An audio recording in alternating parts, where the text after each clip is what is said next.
Bismillahirrahmanirrahim. Innal hamdalillah nahmaduhu wa nasta'inuhu wa nastaghfiruh wa na'udzu billahi min shururi anfusina wa min sayyiati a'malina.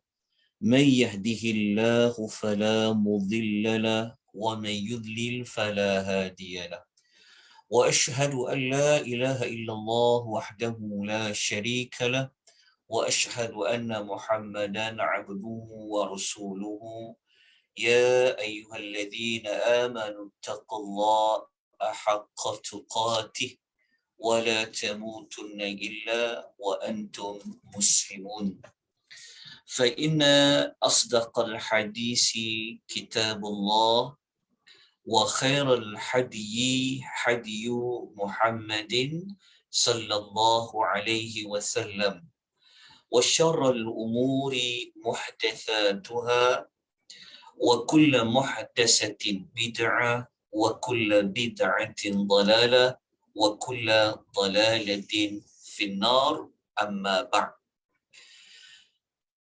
Muslimin dan muslimat, tuan-tuan dan puan-puan, rahimani wa rahimakumullah. Assalamualaikum warahmatullahi wabarakatuh.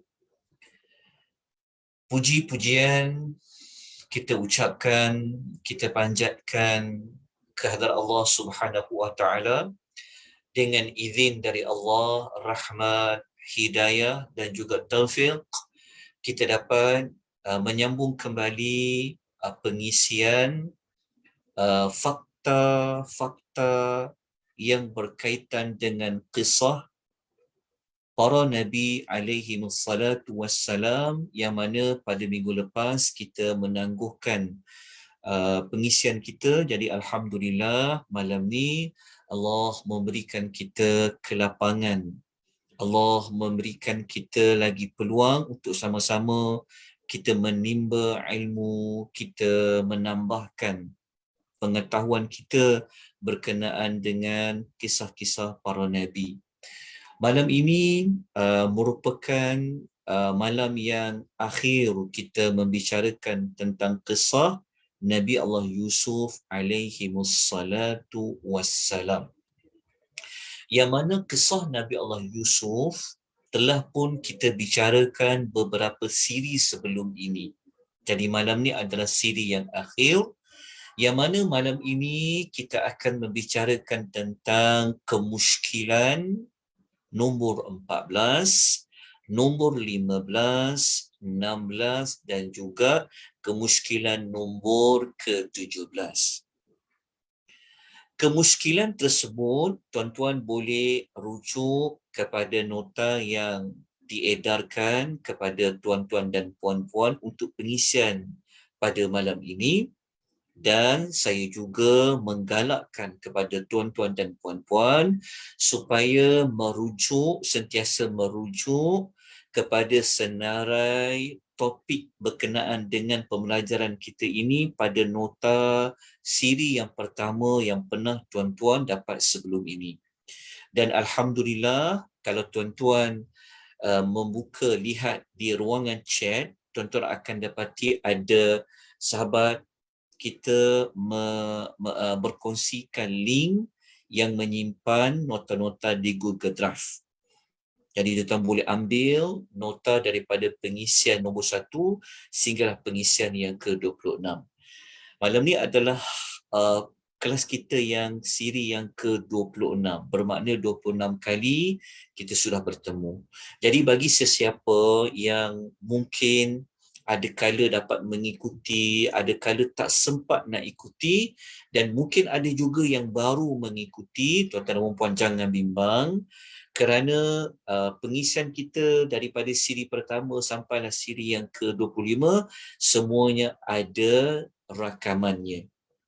Tuan-tuan boleh lihat pada FB page Malaysia Tadabbur Academy, ataupun tuan-tuan boleh lihat nanti di YouTube ada kita letakkan senarai playlist ada. Telah kalau tuan-tuan tengok dekat ruangan chat tu ada. Puan Syahira meletakkan list untuk rakaman di YouTube. Okey, Tuan-tuan dan puan-puan rahimani wa rahimakumullah, mungkin saya beranggapan mungkin ada yang baru mengikuti pengisian ini, ingin saya jelaskan bahawasanya pengisian kita ini bukanlah pengisian yang kita menceritakan daripada awal kisah-kisah Nabi ini sehinggalah kepada mereka wafat. Kita bukan nak bincangkan kisah sejarah hidup para Nabi daripada A sampailah Z. Tidak. Tetapi tajuk ini sebenarnya hanya berbincangkan beberapa maklumat tentang kisah para Nabi yang perlu diperjelaskan, yang perlu diterangkan, yang mana ada maklumat-maklumat yang kita cuba leraikan maksudnya mengikut kajian yang dibuat oleh Dr. Salah Abdul Fattah Al-Khalidi. Dan saya juga galakkan tuan-tuan kalau tetap merujuk pada nota yang saya maksudkan tadi. Okay, kalau kita lihat di skrin Zoom tuan-tuan dan puan, ini adalah senarai topik para Nabi yang kita akan bincang. Lebih kurang dalam 14 para Nabi. Ada 14, kalau kita campur dengan dicampur ada pengisian tu dicampur sekali macam Nabi Yaqub, Nabi Yusuf, kita kira 2 lah. Kalau Nabi Zakaria kita gabungkan dengan Nabi Yahya. Ni kisah anak beranak. Nabi Yaqub dengan anaknya Nabi Yusuf, Nabi Zakaria dengan anaknya Nabi Yahya. Yang mana kalau kita tengok siri ke-26, siri 26 ni kita dah sampai kisah inilah, Nabi Yaqub dan kisah Nabi Yusuf. Ini bermakna kisah Nabi Adam 20 kemiskinan dah selesai, Nabi Nuh dah selesai, Nabi Hud dah selesai, Nabi Saleh dah selesai, Nabi Ibrahim dan juga Nabi Lut. Jadi malam ni kita akan tamatkan kemuskilan daripada 17 kemuskilan. Kita telah selesai lebih kurang dalam 13 kemuskilan. Jadi malam ni kita akan bincang kemuskilan yang ke-14. Jadi saya sebut maklumat ni berulang-ulang kali setiap sebelum kita belajar supaya tuan-tuan dapat mengingati ke mana hala tuju pembelajaran kita setiap Isnin malam Selasa. Bincang tentang apa, dah sampai di mana. Kerana kita belajar memang perlu begitu. Kan? Sebab banyak sangat kelas kita belajar, jadi kita tak nak belajar dalam keadaan yang cacar merbah, tapi kita cuba belajar dalam keadaan kita tersusun. So kita tahu, kalau kita tertinggal, macam malam ni kita dah siri 26, mungkin kita tertinggal siri berapa ya. Tengok dah sampai kisah Nabi Yaqub dan Nabi Yusuf dan nak selesai pun. Ini bermakna ada siri-siri yang sebenarnya mungkin kita telah lepas. Al-maklum kita yang mengikuti pengisian ini semua ada komitmen. Kan? Melainkan kalau kita belajar, memang fokus kita belajar saja tak apa. Tapi ada komitmen dengan al-ehwal rumah tangganya, dengan pekerjaannya, macam-macam kita nak buat. Jadi kalau ada tertinggal tu jangan bimbang. Rakamannya ada dan nota rujukan sedikit sebanyak tu boleh dirujuk. Ini bermakna minggu depan kita akan masuk kisah Nabi Musa, ada 36 kemuskilan. Panjang kisah Nabi Musa ni, insya-Allah kita akan bincang. Okey. Kemudian yang berikutnya, kalau nak melihat 17 kemuskilan tu berkenaan dengan apa, pada muka surat yang berikutnya ada. Kita letakkan dalam senarai topik-topiknya. Kalau tengok dekat sini. Okey, malam ni kita nak bincang yang ke-14. Yang ke-14 Yaqub alaihi salatu wassalam ni.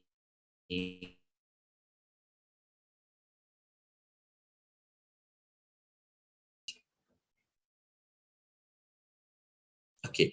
Kalau kita tengok yang ke-14, kisah mata Nabi Yaqub menjadi rosak.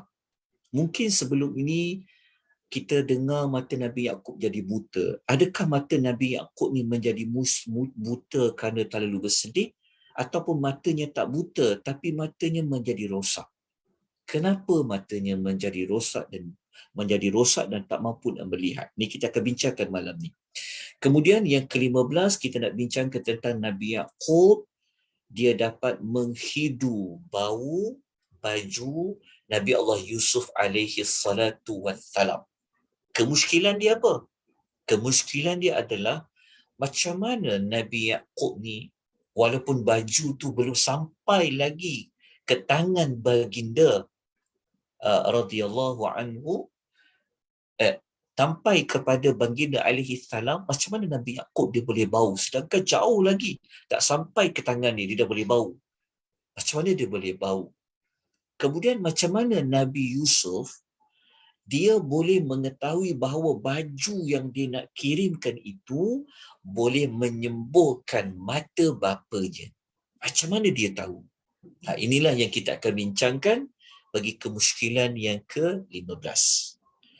Yang ke-16 kita bincang tentang apabila Nabi Yaqub, isteri dia dan kita kata ada 9 orang anaknya telah datang daripada Palestin. Mereka masuk ke Mesir, mereka bertemu dengan Yusuf. Akhirnya mereka ini semua sujud kepada Nabi Yusuf. Jadi kita nak bincangkan sujud mereka ini, adakah sujud sama macam kita sujud di dalam solat, ataupun sekadar membungkukkan badan, seperti mana kita tengok kalau orang menghormatkan dia akan bungkukkan badan. Sebenarnya sujud yang bagaimana? Kalau dia sujud macam sujud solat, adakah perbuatan itu dibenarkan? Inilah kemusykilan yang kita akan bincangkan pada yang ke-16. Dan yang ke-17 kita nak bincangkan juga yang terakhir sekali, adakah selain daripada Nabi Yusuf, adakah adik-beradik dia yang lain itu adalah dilantik menjadi Nabi? Adakah Bunyamin itu Nabi? Adakah 10 adik-beradik yang lain itu menjadi Nabi? Ini kerana terdapat pentafsiran di kalangan para ulama tafsir mengatakan bahawa semua anak Nabi Yaqub mereka ini Nabi. Adakah fakta itu benar ataupun bagaimana? Kalau dia jadi Nabi, apa hujah dia? Kalau dia bukan Nabi, apa hujah dia? Jadi itulah 4 perkara, 4 kemusykilan yang kita akan bincangkan pada malam ini. Jadi moga-moga tuan-tuan dah bersedia. Tuan-tuan dah mengetahui ke manakah hala tuju pengisian kita pada malam ini. Jadi kalau tuan-tuan dah bersedia, maka kita mulakan perbincangan yang ke-14 berkenaan dengan mata Nabi Allah Yusuf, Nabi Yaqub alaihi salam yang menjadi buta. Okey, izinkan saya memaparkan nota yang kita akan rujuk, iaitu kemusykilan yang ke-14. Okey. Kenapa mata Nabi Yaqub nampak putih? Pada matanya telah nampak putih kerana kesedihan. Kenapa boleh sampai macam tu? Jawapannya kita sedia maklum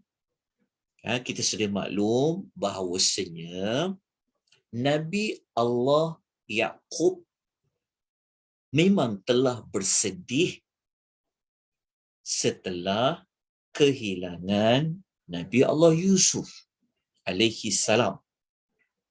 Namun begitu, Nabi Allah Yaqub ini sedih dia bertambah-tambah lagi setelah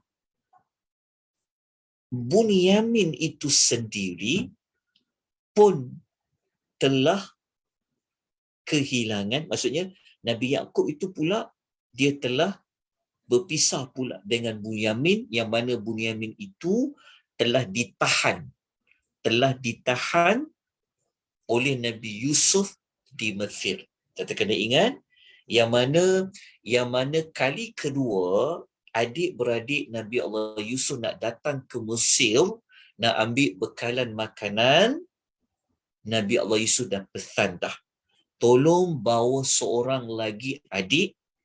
Maknanya mereka bawalah Bunyamin tu pergi. Dan kita tahu memang Nabi Allah Yaqub tidak mengizinkan untuk membawa Bunyamin tu pergi buat kali kedua masuk ke Mesir. Tetapi kita mengetahui bahawa 10 anak Nabi Yaqub ni mereka telah bersumpah, mereka telah buat aku janji untuk mereka menjaga betul-betul Bunyamin ini. Namun akhirnya Bunyamin itu tidak dibenarkan kembali bersama mereka pulang semula ke Palestin. Bukan sekadar Bunyamin, tetapi salah seorang daripada 10 itu, maknanya yang paling dewasa sekali, maknanya yang sulung, iaitu adik-beradik mereka yang paling sulung sekali, mengambil keputusan untuk menunggu di Mesir. Kan dia tak nak balik. Jadi dia mengambil tanggungjawab untuk melihat, dia nak mengikut perkembangan apa yang jadi kepada Bunyamin. Ini bermakna pada kali kedua balik ke Palestin bertemu dengan Nabi Yaqub, maknanya yang balik hanyalah 9 orang sahaja. Yusuf kita sudah maklum dah, memang berada di Mesir. Bunyamin pula telah ditahan kerana ada kes.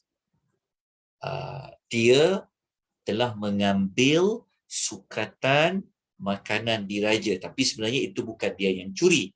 Tapi ada hilahnya. Begitu juga abang yang paling sulung sekali mengambil keputusan untuk bertanggungjawab di atas penahanan Bunyamin. Jadi maklumat ini Allah nyatakan pada ayat nombor 83, 84 dan juga 85 sampailah nombor 86. Jadi pengisian ini kita tidaklah akan memperincikan daripada satu kalimah kepada satu kalimah. Tetapi kita hanya nak berbincangkan tentang maksud ayat ini sahaja, nak tahu dia punya sumber kepada kemusykilan itu. Okey, setelah 9 anak Nabi Yaqub pulang ke Palestin, maka mereka menerangkanlah apa sebenarnya yang telah terjadi. Maka Nabi Yaqub alaihi salatu wassalam, dia mengulangi sebenarnya. Dia mengulangi balik reaksi dia kepada 9 anak dia ni, lebih kurang sama macam dulu Nabi Yaqub pernah menjawab bagaimana mereka kata Yusuf ini telah dimakan oleh serigala. Kalau kita masih ingat pada ayat nombor 18, pada ayat nombor 18 surah Yusuf, kita akan jumpa dia punya ayat dia lebih kurang sama sampai ayat depan ni lah.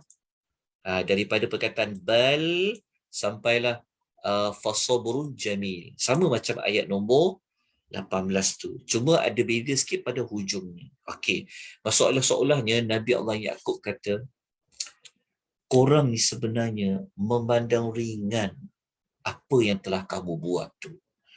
Kamu ni tak jaga sebenarnya, kan? Maksudnya Nabi Yaqub ni dia seperti mengetahui bahawa mereka ni sebenarnya tak sungguh-sungguh nak menunaikan apa yang telah mereka janjikan. Namun begitu Nabi Allah Yaqub dia tak boleh buat apa-apa melainkan yang dia ada jalan, dia kena bersabar. Fasabrun jamil. So dia mengambil tindakan untuk dia bersabar dengan sesabar-sabarnya. Namun begitu Nabi Yaqub, dia meyakini yang anak-anak dia tu nanti akan bertemu juga. Lepas tu dia kata, asallahu ayyatiyani bihim jami'a. Dia kata, mudah-mudahan Allah mengembalikan mereka semua kepada aku. Nabi Yaqub ni, dia mempunyai keyakinan bahawa Yusuf dia masih hidup. Namun dia tak tahu benda-benda yang gaib. Kan dia tak tahu di mana spesifik dia tak tahu. Cuma dia yakin anak dia tu masih hidup. Kemudian pula Bunyamin tu pula terpaksa ditahan, anak sulung dia pula terpaksa berada di Mesir. Maka Nabi Yaqub dia berharap sangat kepada Allah agar Allah boleh mengembalikan mereka semua. Okey. Kemudian apa lagi berlaku? Setelah itu Nabi Yaqub alaihi salatu wassalam dia pun mengambil jalan untuk dia menyendiri. Dia menyendiri dalam keadaan dia apabila dia dengar berita, alamak, 2 lagi anak dia tak ada. Kan? Jadi kes Bunyamin ditahan tu telah menyebabkan memori kenangan ketika Yusuf itu telah kembali terpapar di ingatan Nabi Yaqub. Memori lama, kesedihan dia tentang Nabi Yusuf ini telah muncul semula setelah Bunyamin pun hilang. Dalam masa dia sangat sedih ni, dia telah mengambil jalan untuk dia menyendiri. Kalau macam kita dalam konsep kita, mungkin kita kata kita nak diam-diam, kita tak nak anak kita ada dengan kita, mungkin kita kunci bilik ke, macam tu konsep dia, menyendiri. Dalam keadaan dia meluahkan kesedihan. Dia kata, ya asafa ala Yusuf. Dia kata, aduhai, sedihnya aku terhadap Yusuf. Maknanya kenapa dia sedih? Kerana dia ingat balik disebabkan kisah Bunyamin itu ditahan, Nabi Allah Yaqub mengingati kembali kesedihannya terhadap Nabi Yusuf, lalu wa biyaddat ainahu minal huzni, dan kedua belah matanya menjadi putih kerana kesedihan. Maknanya pandangan mata dia ni dah tak sekuat dulu. Tapi dia bukan buta. Kata sesolah, dia bukan buta. Walaupun kita tahu ada ulama tafsir kata matanya jadi buta. Tak, dia tak jadi buta. Kenapa tuan-tuan? Kerana para nabi ni, Allah memang pelihara mereka daripada kecacatan tubuh badan. Para nabi, para rasul ni, mereka ini sempurna orangnya dari sudut fizikal. Kalau dia menjadi buta, akan menyebabkan nanti macam mana dia nak dakwah. Akan menyebabkan nanti orang akan melarikan diri. Tidak, sebenarnya matanya tidak buta, tetapi matanya menjadi rosak.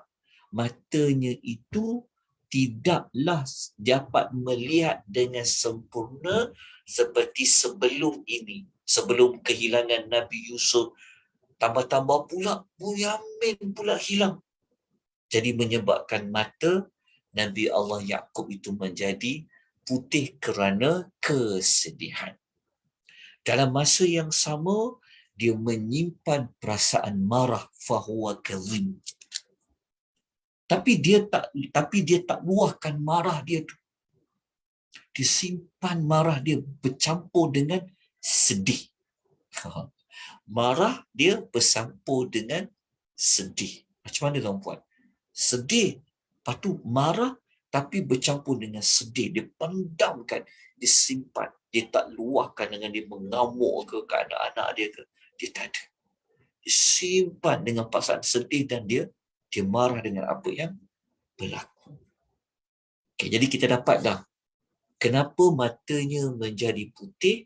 Kerana pertama memang sebab dia dah sedih sangat kehilangan Yusuf. Kemudian kehilangan pula 2 anak dia, iaitu Bunyamin dan anaknya yang sulung. Tapi matanya sebenarnya tidaklah menjadi buta. Okay. Kemudian anak-anak beranak Nabi Allah Yaqub yang 9 ni, mereka mendengar luahan kesedihan Nabi Yaqub tadi tu. Mereka macam tak percaya tau. Mereka terperanjat tau. Mereka ingat bapa dia ni dah lupa dah Yusuf ni. Kan dah lama dah tak jumpa, mungkinlah bapa dia seperti mana, mungkin dah macam taklah sedih sangat. Tapi mereka terkejut kerana tengok bapa dia sebut tadi tu kan.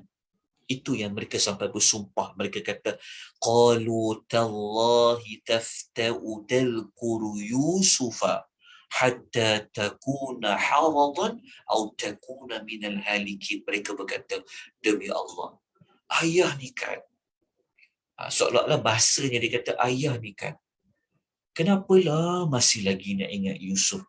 Ayah ni kalau ada sikap macam ni, ayah ni boleh jatuh sakit yang berat tau, ataupun boleh bawa ayah ni kepada mati sebabkan sedih. Jadi mereka tak sangka yang Nabi Yaqub ni masih kuat lagi kesedihan dia tu, memori dia tu tentang Nabi Yusuf.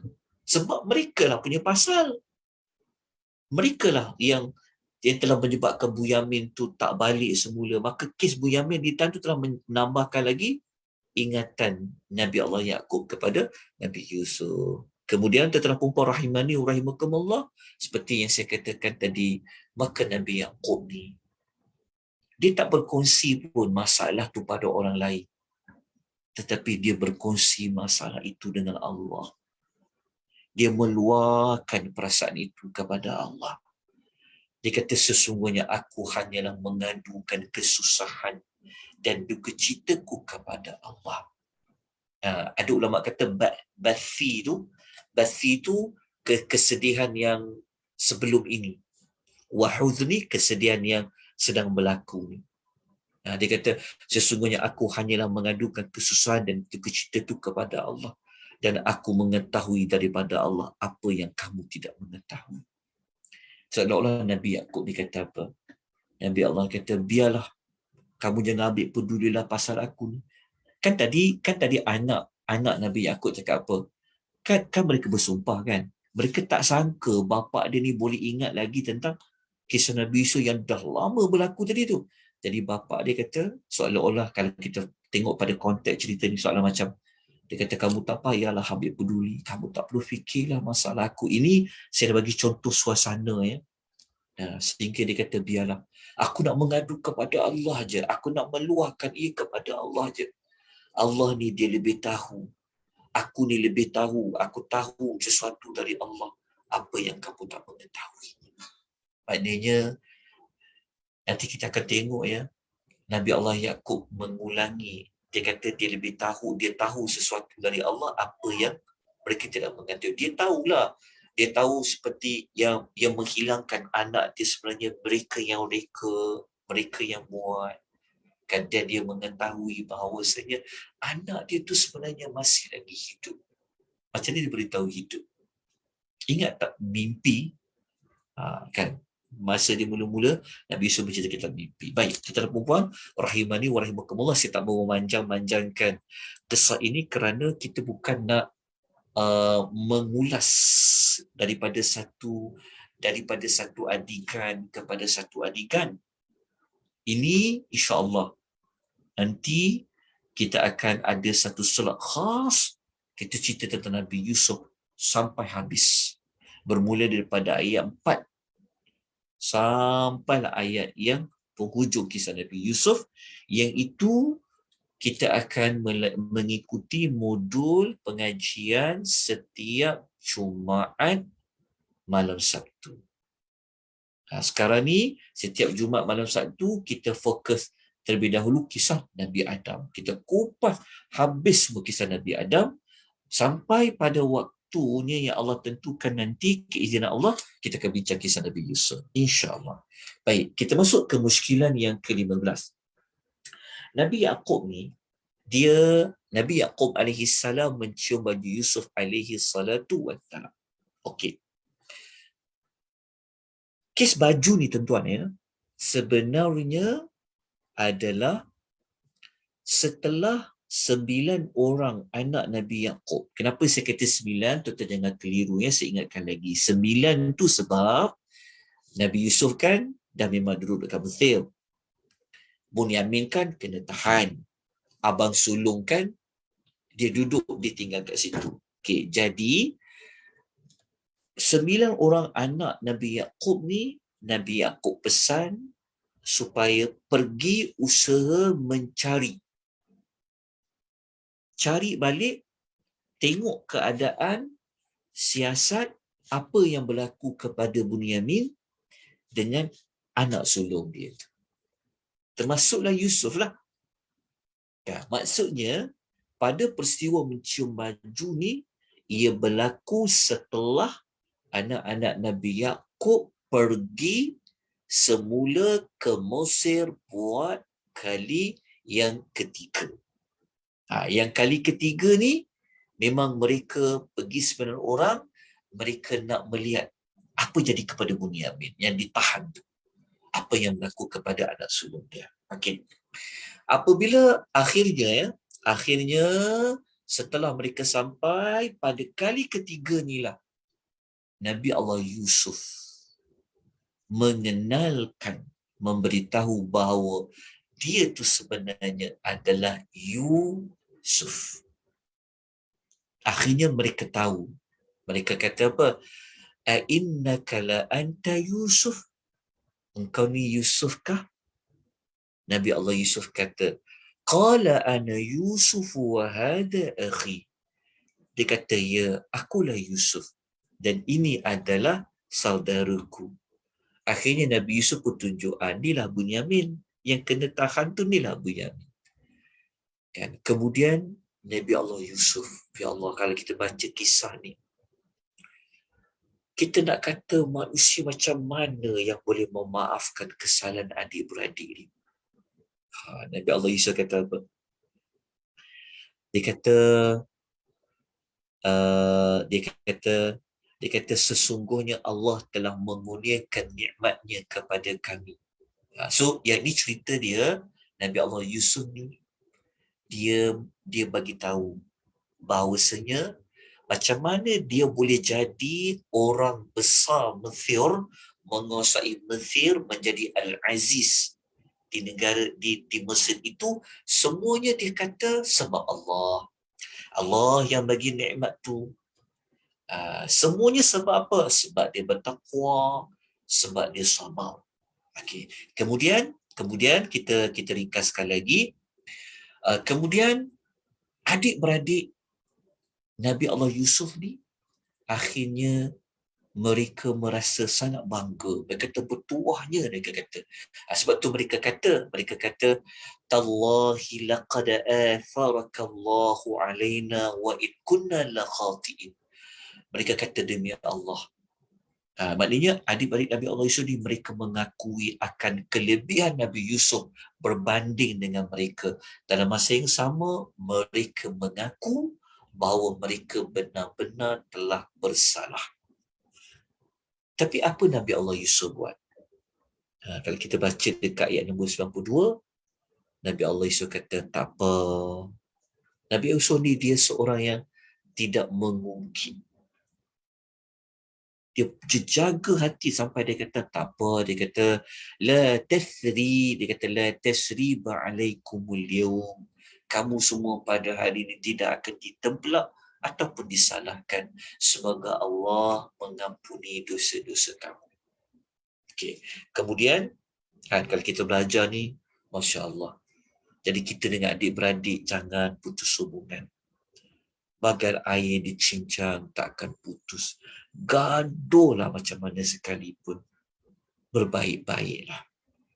Maafkanlah mana-mana kesalahan kaum kerabat kita, khususnya adik-beradik kita.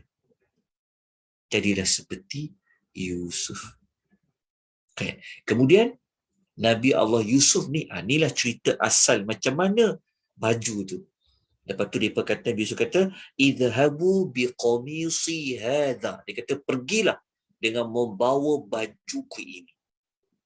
Fa'alquhu ala wajhi abi.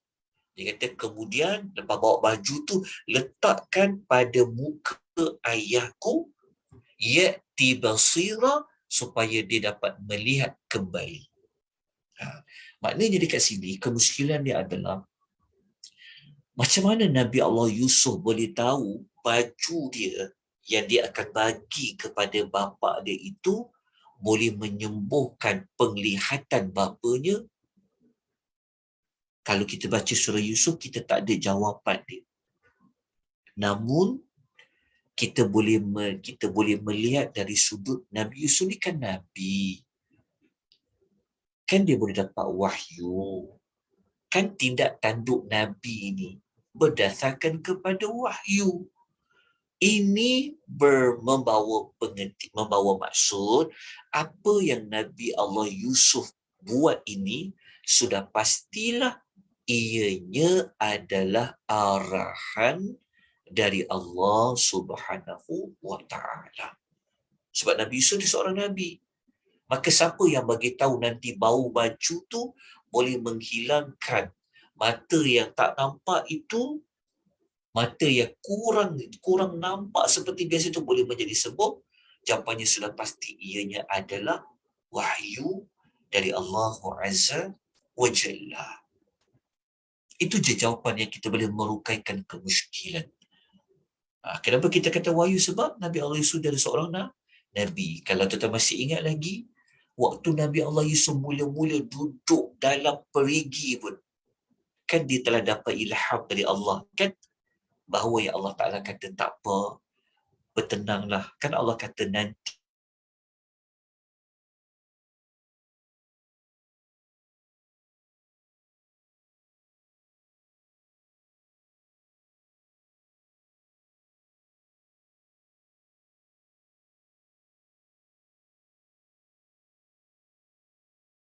jadi dekat sini apa yang Nabi Allah Yusuf buat ni sebenarnya ia adalah wahyu dari Allah Azza wa Jalla. Lepas tu Nabi Yusuf kata apa? Selepas letakkan baju itu kepada muka bapaku, kemudian nanti bawa dia semua sekali datang kepada bawalah bapaku, ibuku, semua sekali, ahli keluargaku datang ke Mesir buat kali yang keempat lah. Okey, kemudian on the way Allah bagi tahu Nabi Yaqub ni masa tu dia dekat rumah dia dekat Palestin tu. Adalah ahli keluarga dia dekat situ juga. Dia kata apa? Dia kata ini la ajidu riha Yusuf. Dia kata sesungguhnya aku tercium bau Yusuf. Maksudnya Nabi Yaqub ni dia boleh bau jauh lagi. Ayat ni dia tak bagi tahu berapa kilometer baju tu nak sampai. 1 meter ke? 500 meter ke? 1 kilometer ke? Wallahu alam. Cuma Quran mengatakan walamma fasalatil ir. Semata kafilah tu dia dalam perjalanan daripada Mesir nak ke Palestin, Nabi Allah Yaqub dah boleh menghidu bau baju Nabi Allah Yusuf. Kemudian Nabi Allah Yaqub dia berkata, dia kata, kalau korang nak percayalah cakap aku ni, dia kata, sebab Nabi Yusuf kan dia dah bertambah tua. Mungkin orang kata, mungkin kata ayah ni nyanyuk kot, mungkin kata Nabi Yaqub ni nyanyuk ke sampai boleh cakap merapu macam tu, kan? Tapi sebenarnya kita jangan lupa bahawa Nabi Yaqub ini dia adalah seorang Nabi. Betul tak? Jadi macam mana dia boleh mencium baju Yusuf walaupun belum sampai di tangan dia untuk letakkan ke mukanya?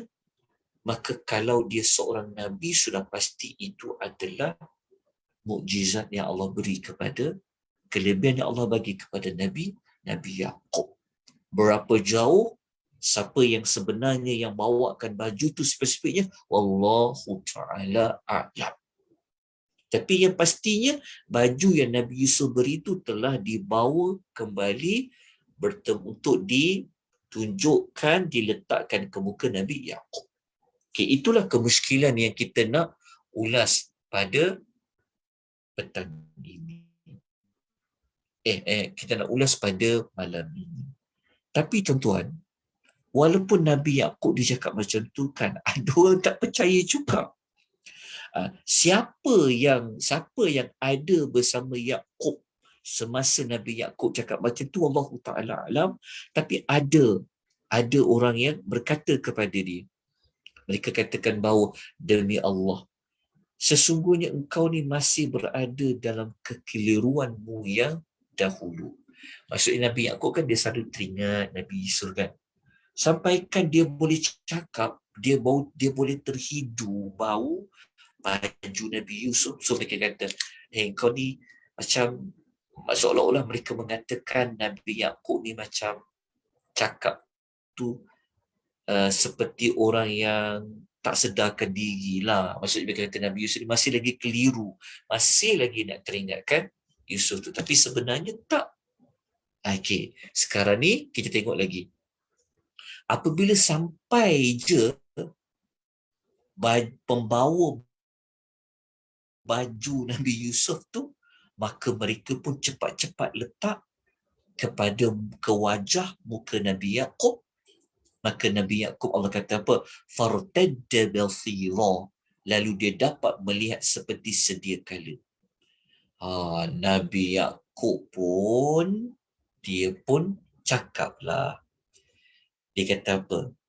Dia kata, alam aqul lakum inni a'lamu minallahi ma la ta'lamun. Nabi Yaqub kata, bukankah aku dah kata sebelum ini kepada kamu, sesungguhnya aku tahu daripada Allah apa yang kamu tidak mengetahui. So ayat ni jelas menunjukkan bahawa tindakan Nabi Yaqub, apa yang Nabi Yaqub rasa, insting dia tu, Nabi Yusuf masih lagi wujud. Kan? Apa yang dia kata tu, kan dia harap supaya anak dia semua dapat kembali bergabung dengan dia kembali. Apa yang dia kata tu, sebenarnya ia adalah wahyu dari Allah. Maknanya dia tahu sesuatu daripada Allah yang mereka-mereka ni tidak mengetahuinya. Okay. Muslimat rahimani wa rahimakumullah. Lepas tu lepas tu anak-anak Nabi Yaqub pun mereka mengadulah salah dan mereka minta ayahnya memohon keampunan kepada Allah. Baik. Kemudian habislah cerita tentang baju tadi. Maknanya macam mana Nabi Yusuf boleh tahu baju itu kalau diletakkan pada muka bapanya boleh menyembuhkan matanya. Macam mana Nabi Yaqub boleh menghidu bau Nabi Yusuf melalui baju yang dihantar walaupun boleh sampai ke tangannya. Semua itu jawapannya adalah kedua-dua insan ini, mereka itu melakukannya, berkata adalah daripada wahyu dari Allah Azza wa Jalla. Okay. Kemusykilan nombor 16, setelah Nabi Yaqub boleh melihat dengan jelas seperti sedia kala, maka mereka anak beranak pun pergilah ke Mesir buat kali yang keempat. Maknanya anak-anak Nabi Yaqub ni kali keempat lah. Tapi Nabi Yaqub inilah kali pertama dia masuk Mesir. Okay. Jadi apa yang berlaku ketika Nabi Yaqub, isteri dia dan anak-anak dia semua masuk ke Mesir? Kita lihat ayat rujukan dia. Okey, ayat nombor 99, kalau kita baca, Nabi Allah Yusuf dia menyambut kedatangan bapanya. Ini seperti jejak kasih. So agak-agak macam mana kita dapat bayangkan. Berpuluh-puluh tahun berpisah daripada bapa. Bapa berpisah daripada anak. Macam mana agak-agak Nabi Yusuf menyambut kedatangan bapanya. Dia kan seorang pembesar. Kan? Kemudian Nabi Allah Yusuf menenangkan Nabi bapa dia dan ahli keluarganya. Dia kata apa? Dia kata, udkhulu Misra. Dia kata, masuklah kamu ke negeri Mesir. InsyaAllahu aminin. InsyaAllah kalian semua akan berada dalam keadaan yang aman. So Nabi Allah Yusuf mengalu-alukan kedatangan mereka, sehingga Nabi Yusuf kata apa? Mesir ni insya-Allah, masuk ke Mesir ni akan jadi aman. Okey. Kemudian apa yang mereka lakukan? Nabi Allah Yusuf telah mengajak ayah dia, mak dia dan adik-beradik dia supaya naik ke masuk ke singgasana dia. Maka ketika mereka masuk duduk hampiran dengan Nabi Allah Yusuf, apa yang mereka lakukan? Allah kata warafa'a abawaihi 'alal 'arsy wa kharru lahu sujada. Okay, Allah mengatakan ketika dia mempersilakan kedua ibu bapanya di atas singgasananya, setelah itu mereka ini semua sujud kepada Nabi Yusuf. Isunya adalah dia sujud tu sujud apa? Okay, kalau kita tengok dekat sini kalimah kharru lahu sujada, kharru ni kalau dari sudut bahasa Arab memang sujud seperti orang solat lah. Dia bukan kharru tu hanya kita membokokkan badan tanda hormat, tak. Dia memang sujud seperti orang yang solat. Kalau maksudnya boleh ke nak sujud seperti orang solat? Jawapan dia Allah yang jadikan itu sebagai tafsiran mimpi Nabi Yusuf. Kan, maknanya Allah yang memberikan keizinan. Mereka sujud seperti solat bukan untuk menyembah, tapi mereka sujud seperti solat adalah untuk memuliakan Nabi Allah Yusuf. Selepas mereka semua sujud, barulah Yusuf kata kepada ayah. Dia kata, ayah, inilah tafsiran mimpiku dulu.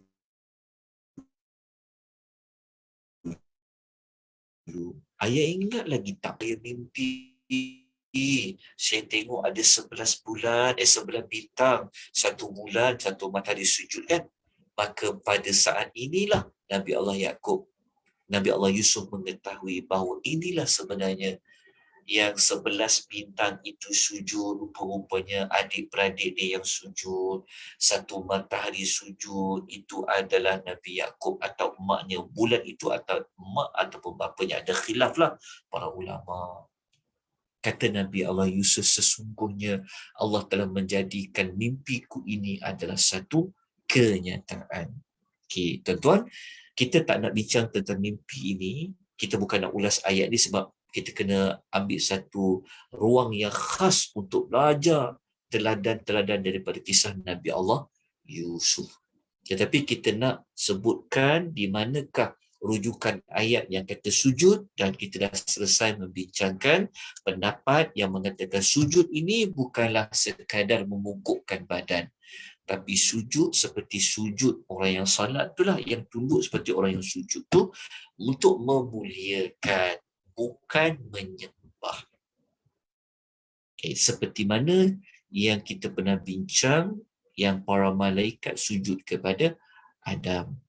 Baik, kita teruskan tuan-tuan ke muskilan yang ke-17, kemuskilan yang terakhir untuk malam ini. Kisah Nabi Allah Yusuf dengan Nabi Yaqub alaihi salam. Okey, adakah adik-beradik Nabi Allah Yaqub dan Nabi Allah Yusuf ini, mereka ini juga Nabi seperti mana Nabi Allah Yusuf? Ada para ulama mengatakan ya. Ada para ulama kata tak, Nabi Yusuf seorang je Nabi. Para ulama yang mengatakan adik-beradik Nabi Allah Yusuf juga adalah Nabi, mereka berdalilkan perkataan wal asbal. Wal asbal. Okey, wal asbal, kalau tuan-tuan buka Al-Quran, kita akan jumpa perkataan wal asbal, Allah ulang sebanyak 4 kali. Kita akan jumpa yang dikaitkan asbat dengan kisah Nabi Yaqub ni ada 4. Bukan asbat, perkataan asbat tu ada 4 kali. Tapi asbat, kalimah asbat yang dikaitkan dengan Nabi Yaqub ni ada 4. Kenapa dikaitkan dengan Nabi Yaqub tu ada 4? Okey, kerana sebelum kalimah asbat, Allah ada menyebut tentang Nabi Yaqub. Ada 4 tempat di dalam Al-Quran Allah sebut dulu Nabi Yaqub, baru Allah sebut perkataan asbat. Okey, tempat yang pertama ia berada pada surah Al-Baqarah ayat 136. Seperti yang saya paparkan ni. Saya telah highlightkan, saya telah warnakan dengan warna kuning tu kan. Wal asbat. Sebelum perkataan asbat, kita akan jumpa perkataan apa? Wa Ya'qub. Ya'qub, lepas tu jumpa asbat. Ini tempat yang pertama. Tempat yang kedua, kita jumpa dalam ayat yang ke-140. Surah yang sama Al-Baqarah, halaman nombor 21, kita akan jumpa perkataan wal asbat. Sebelum perkataan wal asbat, kita akan jumpa perkataan wa Ya'qub. Lepas Ya'qub, baru disebut asbat. Okey, kemudian tempat yang ketiga kita akan jumpa dalam surah Al-Imran ayat nombor 84. Kita akan jumpa perkataan asbab. Lepas sebelum tu jumpa wa Ya'qub wal asbab.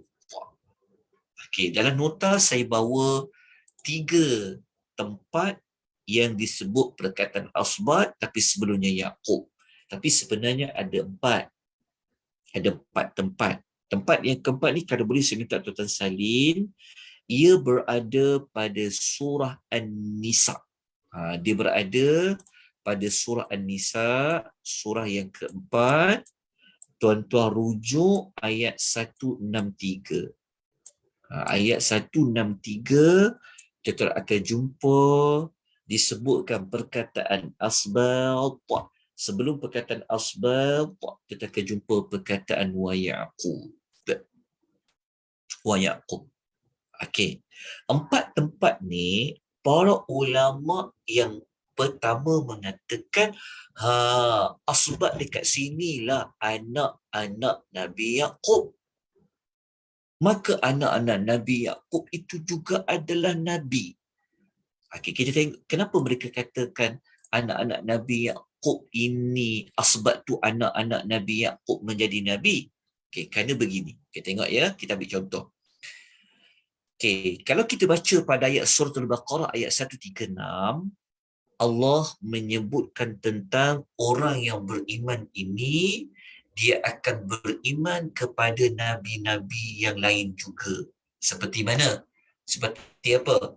Kepada Nabi Ibrahim, Nabi Ismail, Nabi Ishaq, wa Ya'qub wal asbat. Okey, beriman ni iaitu beriman kepada kitab yang diturunkan. Ayat ni kan Allah mengatakan, katakanlah wahai orang-orang yang beriman, kami telah beriman kepada Allah dan beriman kepada apa yang diturunkan kepada kami, iaitu Al-Quran. Kemudian Allah minta orang beriman yang mengatakan, kami juga telah beriman kepada apa yang diturunkan kepada Nabi Ibrahim, kepada Nabi Ismail, Nabi Ishaq dan Nabi Yaqub serta anak cucunya. Maknanya keturunan Nabi Yaqub. Dan Yaqub serta anak cucunya asbat. Jadi para ulama yang mengatakan anak-anak Nabi Yaqub ni adalah Nabi sebab apa tahu? Sebab perkataan asbab diletakkan bersama penyebutan Nabi-Nabi. Tetap, Nabi Ibrahim, anaknya siapa? Ismail.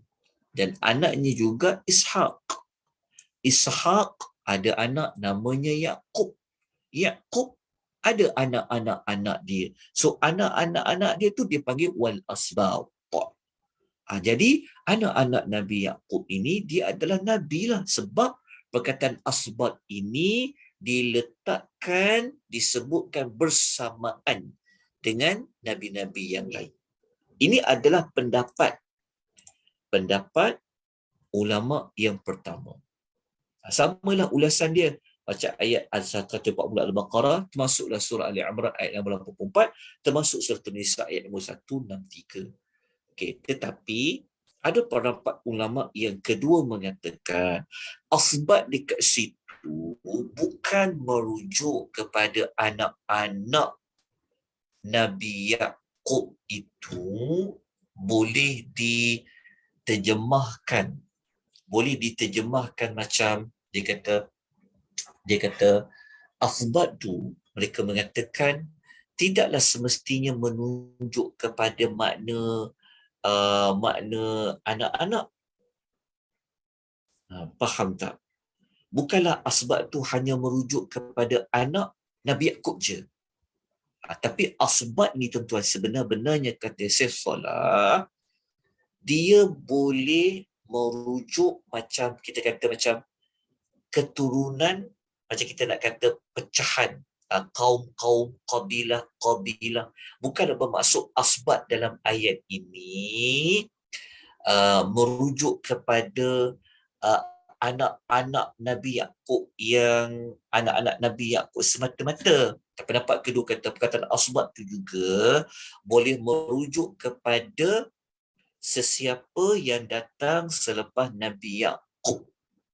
Dia macam bukanlah kita contoh macam ni. Contoh macam kita kata kita ni anak keturunan Adam. Macam kita kata bapa kita Adam. Bukan bermaksud kita bapa Adam yang direct macam Qabil dengan Habil tu. Tapi kita tetap dipanggil anak. Macam itulah. Asbat ni, pendapat ulama kedua kata bukan merujuk kepada anak Nabi Yaqub saja. Tapi dia boleh merujuk kepada kabilah-kabilah, umat-umat yang lain. Dia bukan hanya terpakai kepada anak-anak Nabi Yaqub semata-mata. Okey, dalilnya apa? Dalilnya, pendapat kedua kata, dia kata, cuba tengok dalil dalam surah Al-A'raf ayat nombor 160. Dalam ayat ni ada juga perkataan asbalta. Tapi asbalta dekat sini bukan anak-anak Nabi Yaqub. Ini cerita tentang Bani Israel yang ada beberapa suku-suku kaum.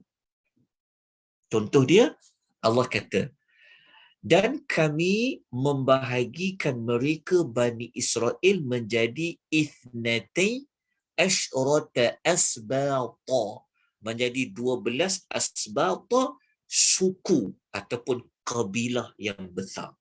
Dekat sini asbata tak diterjemah pula keturunan Nabi Yaqub, tapi dia diterjemahkan, diartikan dengan kabilah ataupun suku kaum. Ini cerita tentang Bani Israel yang ketika mana Nabi Musa dia pergi dia pukul batu dengan tongkat dia, maka batu itu terkeluarlah 12 mata air. Jadi setiap satu suku daripada Bani Israel ini, mereka dapat satu mata air. So, ada 12 punca mata air, maka setiap satu suku dapat satu mata air. Suku yang kedua dapat mata air yang kedua, sampailah nombor 12. Jadi ayat ini menunjukkan asbata bukanlah hanya merujuk kepada anak Nabi Yaqub itu semata-mata. Tetapi asbat ini lebih tepat merujuk kepada zuriat ataupun keturunan manusia selepasnya. Jadi para ulama seperti Syekh Salah Abdul Fattah Al-Khalili dia kata asbat dekat situ bukanlah merujuk kepada anak-anak Nabi Yaqub semata-mata. Jadi asbat ni juga merujuk kepada qabilah. Qabilah. Ini menunjukkan asbab bukanlah merujuk kepada para nabi. Walaupun kita baca asbab tadi kan ada disebut bersama dengan Nabi Yaqub, Nabi Ishaq, Nabi Ismail, Nabi Ibrahim, bukanlah asbab itu merujuk ia adalah mesti kalau sebut asbab saja mesti mereka itu adalah nabi. Tidak. Sebab pemakaian perkataan asbab juga merujuk kepada qabilah. Jadi alasan lain yang mengatakan nabi anak-anak Nabi Yaqub ni bukan nabi, jawapan dia jelas pun sebenarnya. Kalau mereka nabi, kenapa mereka sanggup membuang Yusuf duduk di dalam perigi? Lepas tu mereka pula kan berbohong kepada bapa mereka yang Yusuf ni dimakan oleh serigala. Takkan Nabi memiliki sifat berbohong? Takkanlah Nabi ini, Allah memilih Nabi ini pula bersikap apa? Bersikap iri hati, hasad.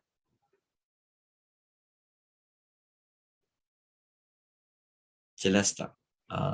Takkanlah para Nabi ni mereka takkanlah para Nabi ni mereka boleh menuduh bapa sendiri dalam kesesatan, menuduh bapa sendiri ini melebih-lebihkan anak dia, kan?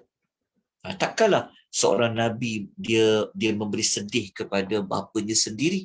Jadi itu di antara alasan-alasan utama untuk menjelaskan bahawa selain Nabi Allah Yusuf, semua sekali mereka itu bukanlah di kalangan para al-anbiya.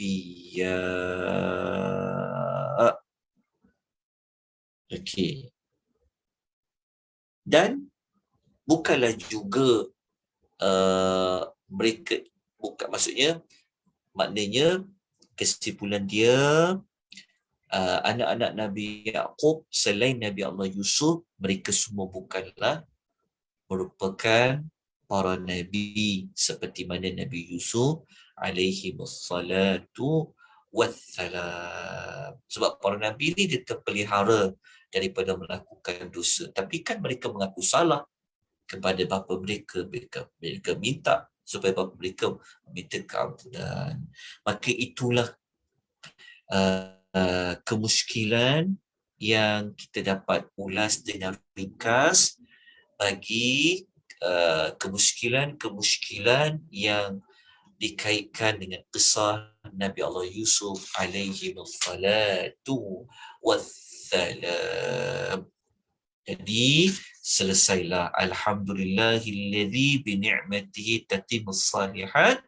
Kita selesai membincangkan 17 kemuskilan yang berkaitan dengan kisah Nabi Allah Yusuf alaihi wassalatu wassalam. InsyaAllah minggu yang berikutnya kita akan memasuki kemuskilan yang dikaitkan dengan kisah Nabi Allah Musa. Ada 36 kemuskilan. Okay, ikuti perbincangan pada kuliah yang akan datang. Sebelum kita tangguhkan, saya buka mana-mana penambahan maklumat.